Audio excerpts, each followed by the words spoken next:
পানির ফিল্টার দেওয়া থেকে শুরু করে নানান রকম উদ্যোগ আমরা নিয়েছিলাম। তো সেই উদ্যোগগুলোর ধারাবাহিকতায় আমরা যখন শিক্ষার্থীদের সাথে কথা বলেছি, শিক্ষার্থীদের বিভিন্ন সমস্যা নিয়ে আমরা কাজ করার চেষ্টা করেছি। এর মধ্যে একটা জিনিস আমরা আইডেন্টিফাই করেছি যে আমাদের নারী শিক্ষার্থী যারা আছেন ওনাদের বিভিন্ন সংগঠনের উদ্যোগে স্যানিটারি ন্যাপকিন যে ভেন্ডিং মেশিনগুলো এগুলো বিভিন্ন হলগুলোতে বা একাডেমিক এরিয়ায় দু একটা জায়গায় স্থাপন করা হয়েছে, কিন্তু পর্যাপ্ততা ছিল না। এই সমস্যাটার কারণে এটা মূলত ছাত্রীদের নিয়ে কাজ করে যে সংগঠনটি এক, তারা এই প্রস্তাবনাটি করেছিল। তারা প্রশাসনের সাথে যোগাযোগ করেছে, পরবর্তীতে বলেছে যে অন্য কেউ যদি এটাতে হেল্প করতে পারে তাহলে প্রশাসন তাদেরকে সহযোগিতা করবে। সেই জায়গা থেকে আমরা বাংলাদেশের ছাত্রশিক্ষা ঢাকা বিশ্ববিদ্যালয় শাখার পক্ষ থেকে আমরা এই উদ্যোগটি নিয়েছি। আমাদের এই উদ্যোগ হলো আমাদের একাডেমিক এরিয়াতে যে সকল নারী শিক্ষার্থীরা ক্লাস করতে আসেন কিংবা লাইব্রেরিতে পড়তে আসেন, ওনাদের অনেক সময় প্রয়োজন হয় এবং এবং সেই প্রয়োজনের ভিত্তিতে অনেক সময় ইমার্জেন্সি প্রয়োজনে তারা সেটি পান না। সেই বিষয়গুলো মাথায় রেখে আমরা এই সিদ্ধান্তটি নিয়েছি যে আমাদের একাডেমিক এরিয়াতে 5টা জায়গায় আমরা স্যানিটারি ন্যাপকিন ভেন্ডিং মেশিন এগুলি স্থাপন করব। এই কাজটি মূলত আমাদের ডাকসু নির্বাচনের পূর্বেই করার কথা ছিল। আমরা যখন পানির ফিল্টার দিয়েছি, পানির ফিল্টারের পরবর্তী প্ল্যান ছিল যে এটা করা, কিন্তু পরবর্তীতে যখন ডাকসু নির্বাচনের তফসিল ঘোষণা করা হয় এবং সেখানে স্পষ্টভাবে আচরণবিধিতে লেখা ছিল যে কোনো ধরনের গিফট দেওয়া নিষিদ্ধ, সেই আচরণবিধির কোনো ধরনের সামাজিক কাজ করা কিংবা সেবামূলক কাজকর্ম এগুলো নিষিদ্ধ ছিল। সেই আচরণবিধির কথা মাথায় রেখে আমরা আমাদের এই উদ্যোগটিকে ওই সময় স্থগিত করেছিলাম। তো নির্বাচন যেহেতু এখন শেষ হয়েছে, এই জন্য আমরা নতুন করে এই কাজটি আবার অব্যাহত রাখছি। আমরা আমাদের একাডেমিক 5টি জায়গাতে এগুলি স্থাপন করব। এর মধ্যে একটি হচ্ছে পিএসসিটি স্থাপন করব, এরপর হচ্ছে আমাদের সেন্ট্রাল লাইব্রেরিতে আমাদের বোনেরা পড়তে আসে এবং সারাদিন তারা থাকেন, সেই কথা চিন্তা করে এখানে একটা স্থাপন করা হবে। এর বাইরে হচ্ছে আমাদের কার্জন হলে একটা স্থাপন করা হবে, এরপর হচ্ছে আমাদের মোকাররম ভবনে একটা স্থাপন করা হবে, আর আরেকটা হচ্ছে আমাদের এফবিএস বা বিজনেস একাডেমি, এই জায়গাতে স্থাপন করা হবে।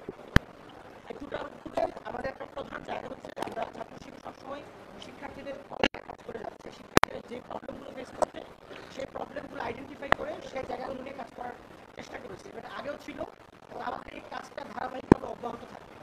আর সবশেষে গুরুত্বপূর্ণ সেটি হচ্ছে আমাদের নারী শিক্ষার্থীদের নানান ধরনের প্রতিবন্ধকতার শিকার হতে হবে।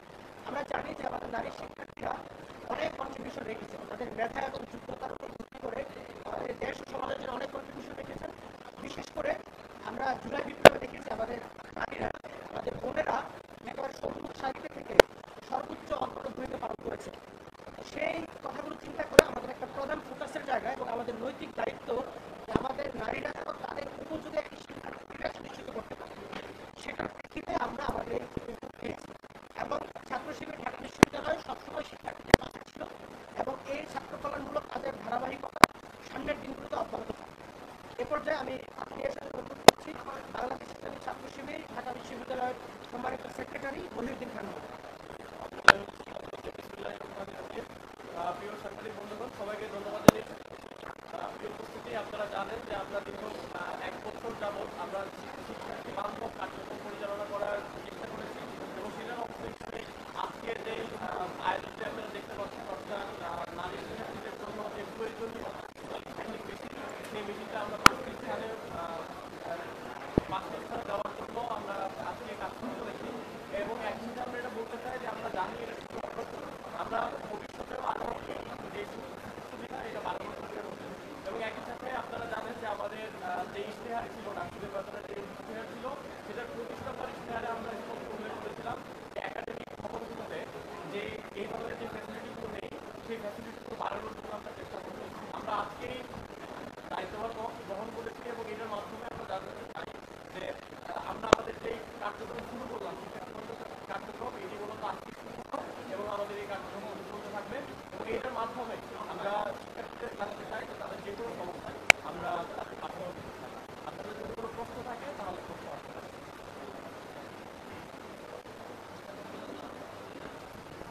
যদি কোনো প্রশ্ন না থাকে তাহলে সবাইকে আসার জন্য আবারও একবার